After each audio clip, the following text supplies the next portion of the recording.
bor millatim, qo'lini ko'ksiga doim bosgan o'zbekim.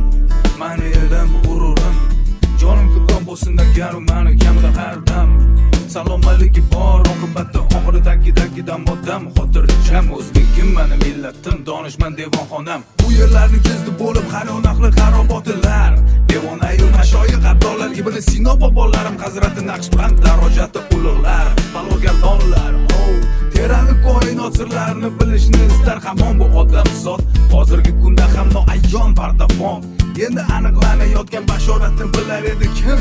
Ulug'bek bobom.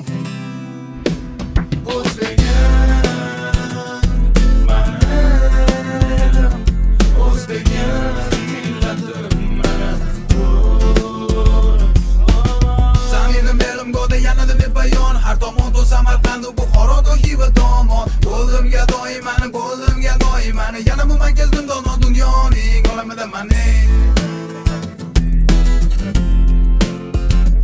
Olamida mani. Minnatdorman. Shukur qilarim bor kecha-yu kunduz. Ota-onamning bergan tarbiyatini haqini ado etib bo'lmas ekan hanuz. Nechun nurlar bunday mehribon, borliklari bir ulug' inom. Farzandining aybini yashirish va afv etishda bardavom. Chunki ular ham vaqtida shunday tarbiyat ko'rgan. Padar buzurglarimga, ota bobolarimdan yaxshilik, go'zal muomala, halim bo'lish va qolaversa kechirimli bo'lish degan omillar meros bo'lib qolgan. Har bir o'zbekning olgan tarbiyati shu. Lekin avlodi Temuriy nasllar safmara mamnun fidokor. Atadim umuman olganda borimni, hattoki har doim gadoyim bo'lsa ham roziman umrbod. O millatim o'zbegim, bilaman qadringni. O'zbegim, mani elim, o'zbegim, millatim mani.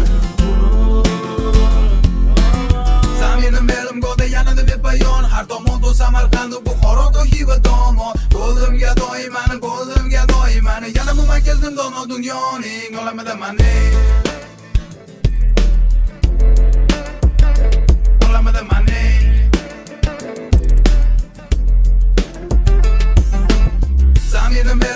Yanada bepayon, har tomon to Samarqand, Buxoro, Xiva tomon. Bo'ldim gadoy mani, bo'ldim gadoy mani. Yana bu markazdim dono dunyoning